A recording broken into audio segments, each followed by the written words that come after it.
ನಮಸ್ಕಾರ ವೀಕ್ಷಕರೇ, ವಿಶೇಷ ಕಾರ್ಯಕ್ರಮಕ್ಕೆ ತಮ್ಗೆಲ್ಲರಿಗೂ ಸ್ವಾಗತ. ನಾನು ಶರಣಬಸು ಬಿಕೆ.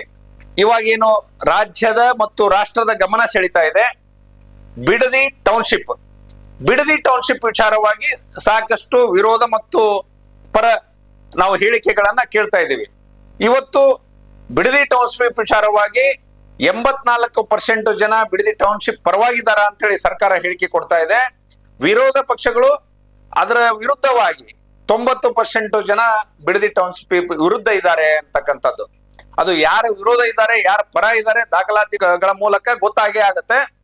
ನಾವೀಗ ಅದ್ರ ಬಗ್ಗೆ ಬೆಳಕು ಚೆಲ್ಲೋದು ಏನಪ್ಪಾ ಅಂತ ಹೇಳಿದ್ರೆ, ಬಿಡದಿ ಟೌನ್ಶಿಪ್ ಈ ಹಿಂದೆ ಕುಮಾರಸ್ವಾಮಿ ಅವರ ಮಾಜಿ ಮುಖ್ಯಮಂತ್ರಿ ಕುಮಾರಸ್ವಾಮಿ ಅವರ ಕಾಲದಲ್ಲಿ ರೆಡ್ ಝೋನ್ ಮಾಡಿ ಇಟ್ಟಿರ್ತಕ್ಕಂಥದ್ದನ್ನ ನಾವು ಗಮನಿಸಬೇಕಾಗ್ತದೆ.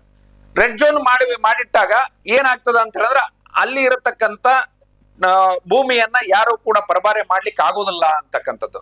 ಇವತ್ತು ಅದನ್ನ ಓಪನ್ ಮಾಡಿ ಸರ್ಕಾರ ಅಲ್ಲಿ ಟೌನ್ಶಿಪ್ ನಿರ್ಮಾಣ ಮಾಡಬೇಕಾಗಿದೆ ಅಂತ ಹೇಳಿ ಮಾಡ್ತಾ ಇದೆ. ಇಲ್ಲಿ ಕುಮಾರಸ್ವಾಮಿ ಅವರು ಇವಾಗ ಏನ್ ಮಾಡ್ತಾ ಇದಾರೆ ಅಂತ ಹೇಳಿದ್ರೆ, ಅಲ್ಲಿ ಬಂದು ಸರ್ಕಾರದ ವಿರುದ್ಧವಾಗಿ ಮತ್ತು ರೈತರ ಪರವಾಗಿ ಅಂತಕ್ಕಂತ ನಾಟಕವನ್ನ ಶುರು ಮಾಡಿಕೊಂಡು ಅಲ್ಲಿ ಬಿಡದಿ ಟೌನ್ಶಿಪ್ ವಿಚಾರವಾಗಿ ಬಿಡದಿ ಟೌನ್ಶಿಪ್ ವಿರುದ್ಧವಾಗಿ ಅವರು ಹೋರಾಡ್ತಾ ಇದ್ದಾರೆ. ಅಲ್ಲಿ ತಮ್ಮ ಕಾರ್ಯಕರ್ತರನ್ನ ಕಟ್ಕೊಂಡು ಹೋರಾಟ ಮಾಡ್ತಾ ಇದ್ದಾರೆ ಅಂತಕ್ಕಂಥದ್ದು ಸರ್ಕಾರದ ಆಪಾದನೆ. ನಾವು ಇದ್ರ ವಿಚಾರವಾಗಿ ಮಾತಾಡ್ಬೇಕು ಅಂತ ಹೇಳಿದ್ರೆ, ಕುಮಾರಸ್ವಾಮಿ ಅವರು ಈ ದೇಶದ ಕೈಗಾರಿಕಾ ಮಂತ್ರಿನೋ ಅಥವಾ ಮಂಡ್ಯ ಮೈಸೂರು ಭಾಗದ ಕೈಗಾರಿಕಾ ಮಂತ್ರಿನೋ ಅನ್ನೋದನ್ನ ನಾವು ವಿಚಾರ ಮಾಡಬೇಕಾಗಿದೆ. ಯಾಕೆ ಅಂತ ಹೇಳಿದ್ರೆ, ನಾವು ಕಳೆದ 2 ವರ್ಷದಿಂದ ನೋಡ್ತಾ ಇದ್ದೀವಿ, ಕುಮಾರಸ್ವಾಮಿ ಅವರು ದೇಶದಲ್ಲಿ ರಾಷ್ಟ್ರದ ರಾಜಧಾನಿಯಲ್ಲಿ ಯಾವಾಗ ಇರ್ತಾರೋ, ಮಂಡ್ಯದಲ್ಲಿ ಯಾವಾಗ ಇರ್ತಾರೋ ಅನ್ನೋದನ್ನ ನಾವು ತುಲನೆ ಮಾಡಿದಾಗ ತಿಂಗಳಿಗೆ 28-25 ದಿವಸ ಅವರು ಮಂಡ್ಯದಲ್ಲಿ ಕಳೀತಾ ಇದ್ದಾರೆ. ಮಿಕ್ಕಿದ್ದು 1 ವಾರಗಳ ಕಾಲ ದೆಹಲಿಯಲ್ಲಿ ಇರ್ತಾರೆ. ಇವರು ಬೇರೆ ರಾಜ್ಯದಕ್ಕೆ ಇವರು ಪ್ರವಾಸ ಮಾಡೋದು ಯಾವಾಗ, ಅಲ್ಲಿ ಯೋಜನೆಗಳನ್ನ ಜಾರಿಗೆ ತರೋದು ಯಾವಾಗ ಅನ್ನೋದನ್ನ ನಾವು ವಿಚಾರ ಮಾಡತಕ್ಕಂಥದ್ದು. ಯಾಕೆ ಅಂತ ಹೇಳಿದ್ರೆ, ಕುಮಾರಸ್ವಾಮಿ ಅವರನ್ನ ಕೆಲಸಗಾರ ಅಂತ ಹೇಳಿ ಮೋದಿ ಅವರು ಕರೆದು ಅವ್ರಿಗೆ ಒಂದು ಕ್ಯಾಬಿನೆಟ್ ದರ್ಜೆ ಸಚಿವ ಸ್ಥಾನಮಾನ ಕೊಟ್ಟು ಬೃಹತ್ ಕೈಗಾರಿಕಾ ಮಂತ್ರಿಯನ್ನ ಮಾಡಿದಾಗ, ಆ ಬೃಹತ್ ಕೈಗಾರಿಕಾ ವ್ಯವಸ್ಥೆಯಲ್ಲಿ ಆ ಇಲಾಖೆಯಲ್ಲಿ ಏನು ಕೆಲಸಗಳ ನ್ಯೂನ್ಯತೆ ಇದೆ, ಏನು ಕೆಲಸವನ್ನ ಮಾಡಬೇಕಾಗಿದೆ, ದೇಶಕ್ಕೆ ನಾವು ಏನು ಕೊಡುಗೆ ಕೊಡಬೇಕಾಗಿದೆ ಅನ್ನೋದನ್ನ ಅವ್ರು ವಿಚಾರ ಮಾಡಬೇಕು. ನಾವು ಇಲ್ಲಿ ನಮ್ಮ ಕೇಂದ್ರ ಸಚಿವರು ಇನ್ನೊಬ್ರು ಇದ್ದಾರೆ, ವಿ ಸೋಮಣ್ಣ ಯಾವ ರೀತಿ ಕಾರ್ಯಪ್ರವೃತ್ತರಾಗಿದ್ದಾರೆ, ಕುಮಾರಸ್ವಾಮಿ ಯಾವ ರೀತಿ ಕಾರ್ಯಪ್ರವೃತ್ತರಾಗಿದ್ದಾರೆ ತುಲನೆ ಮಾಡಬೇಕಾಗಿದೆ. ಯಾಕೆ ಅಂತ ಹೇಳಿದ್ರೆ, ಇವರು ಕೆಲಸಗಳ ಮೂಲಕ ಅಲ್ಲ, ಕಾಂಟ್ರವರ್ಸಿ ಹೇಳಿಕೆಗಳ ಮೂಲಕ ಕುಮಾರಸ್ವಾಮಿ ಅವರು ಏನು ಪಬ್ಲಿಸಿಟಿ ಗಳಿಸ್ತಾ ಇದ್ದಾರೆ ಅಂತಕ್ಕಂಥದ್ದು. ಒಂದ್ ಕಡೆ ಸೋಮಣ್ಣ ತನ್ನ ಅಂಕಿ ಅಂಶಗಳ ಮೂಲಕ, ತನ್ನ ಕೆಲಸಗಳ ಮೂಲಕ ಜನಮನ ಸೆಳೆತಕ್ಕಂಥದ್ದನ್ನ ನಾವು ನೀವೆಲ್ಲ ನೋಡ್ಬೋದು. ಹೀಗಾಗಿ ಇಲ್ಲಿ ಇನ್ನೊಂದು ಏನು ವಿಚಾರ ಆಗಿದೆ ಅಂದ್ರೆ, ಬಿಡದಿ ಟೌನ್ಶಿಪ್ ಅಲ್ಲಿ ಕುಮಾರಸ್ವಾಮಿ ಏಕಾಂಗಿಯಾಗಿ ಹೋರಾಟ ಆಗಿದೆ. ಇಲ್ಲಿ ಏನು NDA ಮಿತ್ರ ಪಕ್ಷವಾದ ಬಿಜೆಪಿ ಇಲ್ಲಿ ನ್ಯೂಟ್ರಲ್ ಇದೆ. ಇಲ್ಲಿ ನಾವು ಏನ್ ಕಾಣಬಹುದು ಅಂತ ಹೇಳಿದ್ರೆ, ಸರ್ಕಾರದ ಜೊತೆ ನೇರಾನೇರವಾಗಿ ಮಿಂಗಲ್ ರಾಜಕಾರಣವನ್ನ ಬಿಜೆಪಿ ಮಾಡ್ತಾ ಇದೆ ಅಂತಕ್ಕಂಥದ್ದು ಎಲ್ಲರೂ ಕೂಡ ಆಪಾದನೆ ಮಾಡ್ತಾ, ಅದು ಸತ್ಯ ಅಂತ ಕೂಡ ಅನಿಸ್ತಾ ಇದೆ ಅಂತಕ್ಕಂಥದ್ದನ್ನ ನಾವು ನೀವು ನೋಡ್ಬೇಕಾಗತ್ತೆ. ನಾವು ಇನ್ನೊಂದು ವಿಚಾರವಾಗಿದ್ರೆ, ಬಿಡದಿ ಟೌನ್ಶಿಪ್ ಬಗ್ಗೆ ಬಿಜೆಪಿ ಯಾಕೆ ಚಕಾರ ಎತ್ತಾ ಇಲ್ಲ, ಇಲ್ಲಿ ಅವರು ಧ್ವನಿ ಎತ್ತಿದ್ರೆ ಏನ್ ತೊಂದರೆ ಆಗತ್ತೆ ಒಂದನ್ನ ನಾವು ವಿಚಾರ ಮಾಡ್ಬೇಕು. ಬಿಜೆಪಿ ಅವರು ಏನಾದ್ರೂ ಕುಮಾರಸ್ವಾಮಿ ಜೊತೆ ಕೈ ಜೋಡಿಸಿ ಹೋರಾಟ ಮಾಡಿದ್ರೆ ಆ ಹೋರಾಟದ ಸಂಪೂರ್ಣ ಕ್ರೆಡಿಟ್ ಕುಮಾರಸ್ವಾಮಿಗೆ ಹೋಗುತ್ತೆ. ಮಂಡ್ಯ ಕ್ಷೇತ್ರ ಕುಮಾರಸ್ವಾಮಿ ಹಿಡಿತದಲ್ಲಿ ಇರಬಾರದು ಅಂತಕ್ಕಂಥದ್ದು ಬಿಜೆಪಿ ಏಕೈಕ ಅಜೆಂಡಾ.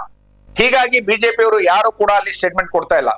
ಬಿಜೆಪಿಯ ವಿರೋಧ ಪಕ್ಷ ನಾಯಕನಾದಂತ ಆರ್ ಅಶೋಕ್ ಮುಖ್ಯಮಂತ್ರಿಗಳನ್ನ ವೈಯಕ್ತಿಕವಾಗಿ ಟೀಕಾ ಮಾಡೋದು ಬಿಟ್ರೆ ಯಾವುದೇ ಸರ್ಕಾರದ ಯೋಜನೆಗಳ ಬಗ್ಗೆ ಇವತ್ತವರೆಗೂ ಟೀಕಾ ಮಾಡಿದ್ದು ನಾವು ಕಾಣೋದಿಲ್ಲ. ಅಧಿಕೃತ ವಿರೋಧ ಪಕ್ಷದ ನಾಯಕನಾಗಿ ವಿರೋಧ ಪಕ್ಷದ ಅಂತ ಹೇಳಂದ್ರೆ ಏನಪ್ಪಾ, ಪ್ರಜಾಪ್ರಭುತ್ವದ ಕಾವಲು ನಾಯಿ ಅಂತ ಹೇಳ್ತೀವಿ ನಾವು. ಈ ಪ್ರಜಾಪ್ರಭುತ್ವದ ಕಾವಲು ನಾಯಿ ಕೆಲಸ ಏನು? ಸರ್ಕಾರದ ನ್ಯೂನ್ಯತೆಗಳನ್ನ ಎತ್ತಿ ಹಿಡಿದು ತೋರಿಸ್ತಕ್ಕಂಥದ್ದು, ಸರ್ಕಾರದ ತಪ್ಪುಗಳನ್ನ ಬಯಲಿಗೆಳತಕ್ಕಂಥದ್ದು, ಸರ್ಕಾರದ ಕಿವಿ ಹಿಂಡೋ ಕೆಲಸ ವಿರೋಧ ಪಕ್ಷದ ನಾಯಕ ಮಾಡಬೇಕು. ಈ ಹಿಂದೆ ನಾವು ಸಿದ್ದರಾಮಯ್ಯನವರ ವಿರೋಧ ಪಕ್ಷ ನಾಯಕನ ಸ್ಥಾನದಲ್ಲಿ ನೋಡಿದ್ದೀವಿ. ಅವ್ರು ಯಾವ ರೀತಿ ಸರ್ಕಾರಗಳನ್ನ ಕಿವಿ ಹಿಡ್ತಾ ಇದ್ರು, ಯಡಿಯೂರಪ್ಪನವರು ಯಾವ ರೀತಿ ಸರ್ಕಾರದ ಕಿವಿಯನ್ನ ಹಿಡ್ತಾ ಇದ್ರು ಅಂತಕ್ಕಂಥದ್ದನ್ನ ನಾವು ತುಲನೆ ಮಾಡಿದಾಗ ಆರ್ ಅಶೋಕ್ ಇಲ್ಲಿ ಸಂಪೂರ್ಣ ಶೂನ್ಯ ಅಂತಕ್ಕಂಥದ್ದನ್ನ ನಾವು ಮನಗಾಣಬೇಕಾಗದೆ.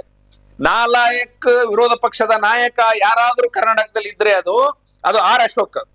ಹೀಗಾಗಿ ಸರ್ಕಾರಕ್ಕೆ ಚಾಟಿ ಮುಟ್ಟಿಸಲೇಬೇಕಾದ್ರೆ, ಸರ್ಕಾರದ ಮುಖ್ಯಮಂತ್ರಿ ಮತ್ತು ಸರ್ಕಾರದ ಸಚಿವರ ವಿರುದ್ಧ ಮಾತಾಡಬೇಕಾದ್ರೆ ಅಂಕಿ ಅಂಶಗಳ ಜ್ಞಾನ ಬಹಳಷ್ಟು ಬೇಕಾಗತ್ತೆ.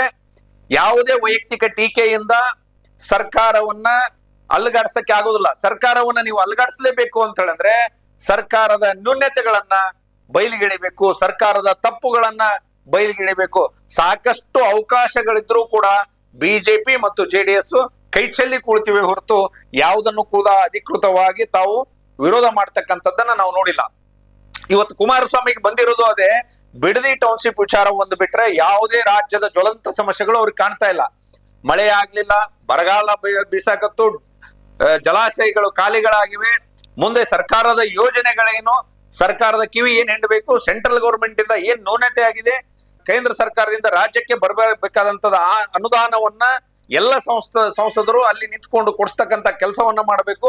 ರಾಜ್ಯದ ಅಭಿವೃದ್ಧಿಗೆ ರಾಜ್ಯ ಸರ್ಕಾರಗಳ ಜೊತೆ ಕೈ ಜೋಡಿಸ್ಬೇಕು. ಬರೀ ಟೀಕೆ ಟಿಪ್ಪಣಿಯನ್ನ ಮಾಡ್ಕೊಂಡೇ ಹೋದ್ರೆ ಕೆಲಸಗಳು ಆಗೋದಿಲ್ಲ ಅಂತಕ್ಕಂಥದ್ದನ್ನ ವಿರೋಧ ಪಕ್ಷಗಳು ಅರ್ಥಕೋಬೇಕು. ಈ ಬರುವ ದಿನಗಳಲ್ಲಿ ಆಗಸ್ಟ್ ನಲ್ಲಿ ಅಧಿವೇಶನಗಳು ಕೂಡ ಡೇಟ್ ಫಿಕ್ಸ್ ಆಗಿದೆ.